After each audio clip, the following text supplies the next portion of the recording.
So the purpose of this video, basically, does buying a brand new bike make a difference? I don't know. I can't confirm that it does, but I just know this bike makes a difference for dang sure. Ruby the Slash, she is fast. Let me tell you my experience with her so far.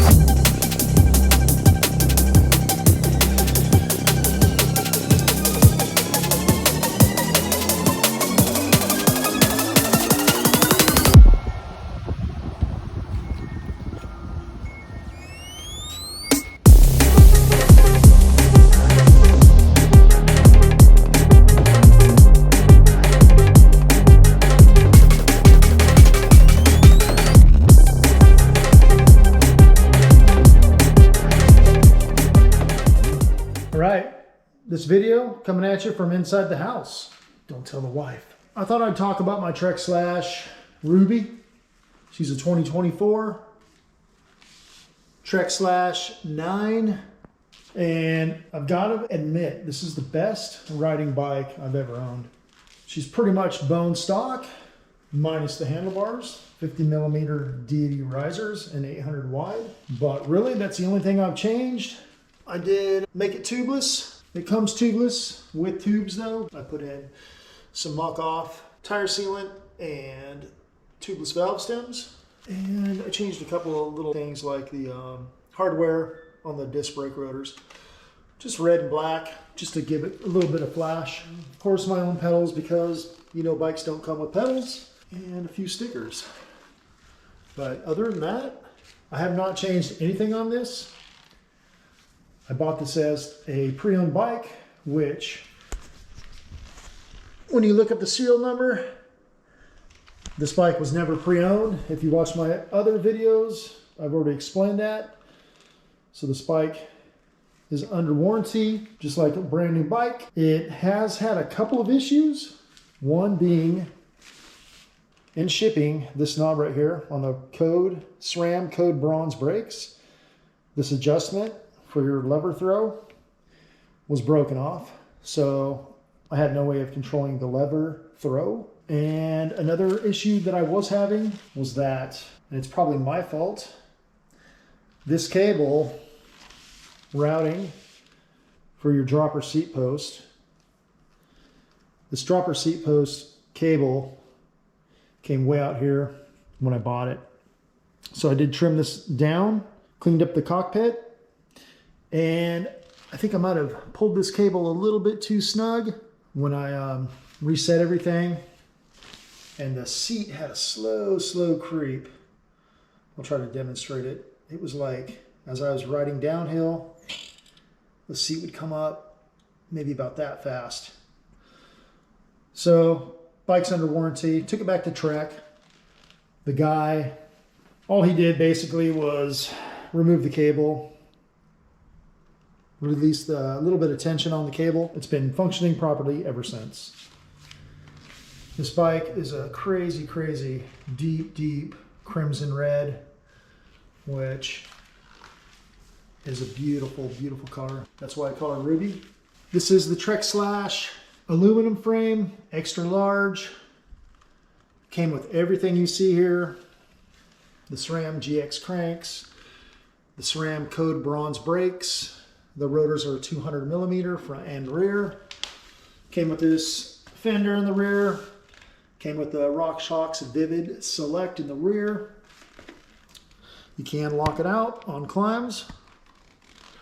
It does have that SWAT box or whatever Bontrager calls it. Put that back on there.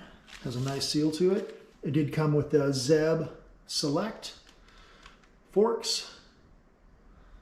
29 front tire, 27.5 rear. These are the stock tires. Like I said, everything on here is stock, minus basically the handlebars. And let me flip her over real quick. All right, here's her drivetrain side. So it's got all these funky pulleys going on right here. 12-speed SRAM AXS GX. That all came on this bike the way it is. Now, I've never owned a brand new bike. All my bikes have been pre-owned, or I've built my own bikes. And I don't know if because this bike is brand new, it's never been ridden prior to me owning it. This bike rolls super, super fast. Like, I can be behind one of my buddies on the trail. I'll catch up to him just rolling without pedaling. And they're just like, damn, dude, that bike, it just goes. It rolls so well. And I don't know if that's the design of this bike. I know its intended purpose is full-on enduro. I don't know if it's the bearings and the hub. The hub is nothing special. Just your run-of-the-mill Bontrager hub. Nothing special there. The air in the tires, I do have 25 PSI in the rear, 21 up front. So I'm not really running it too high of PSI, which would make it faster rolling. Less resistance. The air I have in my forks and rear shock is a little higher than I normally run, but I really like it. It rides really good. I don't know if because it's a 27.5, 9 up front mullet setup, that it maneuvers better, it handles better. But this bike, I have caught myself going pretty damn fast, and I'm like, damn, this bike, it just will not slow down. Of course, unless I apply the brakes. But this bike is super fun, super agile, super, high performance. And like I said, I've never owned a bike brand new, never, with no miles on it. But yeah, that's what she is. And I was telling my neighbor, he was over, I was just, cleaning her up right now, giving her a nice polish. Oh, there's another thing it came with, the pod shifter for the Bluetooth. In the rear, Bluetooth shifting. So anyway, my neighbor came over and I was just explaining to him, like, I honestly have more fun on this bike versus my Trek Rail e-bike. Of course, you got to work harder to get this thing to the top, but the reward once you get to the top is just way more significant than riding an e-bike. Another thing it does have is you can change the head angle on this. It's kind of like a flip chip up here. So I think you can go from 62.5 to 63.5, so 1 degree of angle. You can change that front fork, which is pretty trick, dude. Everything about this bike is top of the line, high tech, modern. It's got a 40 millimeter stem, real short. I love that. It's a 35 millimeter clamping surface on there. And I haven't changed the height on the stem. I haven't done anything to this thing other than putting the bars in, which I'll repeat one more time.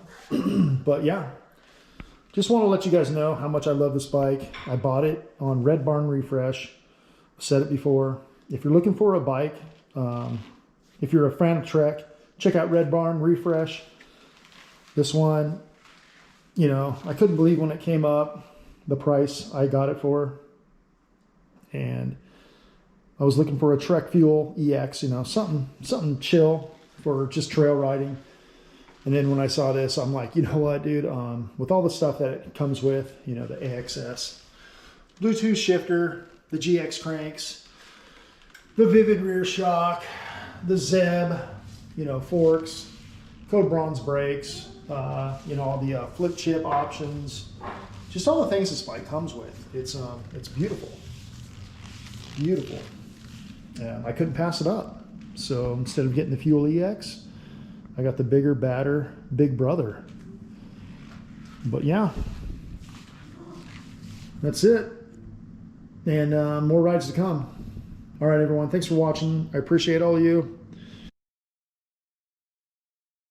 We're at over 3,000 subscribers now and climbing daily. It seems like it's going faster every day now. So I appreciate all of you watching, liking, subscribing, sharing, all that good stuff. And we'll see you on the next ride.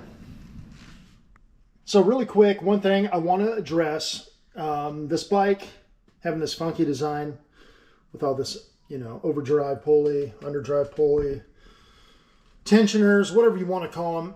I know bikes in the past, I believe the 2023 model, some riders had experiences with dropped chains. This bike is a 2024, so I don't know if they remedied that. But prior to buying this bike, I did see some videos. I think Lewis Buchanan. Regarding descending, it was quite difficult to focus because my chain was coming off so much, which we'll chat about later. He had an issue with that on one of his enduro races, and kind of turned him off to this bike. So I did see that prior to buying this bike, and I was kind of concerned because I'm like, damn, what length chain is this thing run? How many links? Not sure of that yet, but I know I'll find out. But I got a couple 100 miles maybe now on this bike, and I have never experienced any issues with drop chain, the chain, you know, missing a shift or anything like that. This thing rides smooth, especially on the downhill. You can hear some drivetrain noise while climbing, which, you know, you're going to get that with all these moving parts right here. But it doesn't bother me at all. On the downhill, the only thing you can hear on this bike is the tires, and that's all you want to hear on a bike like this. So no issues with drop chains. So far, so good.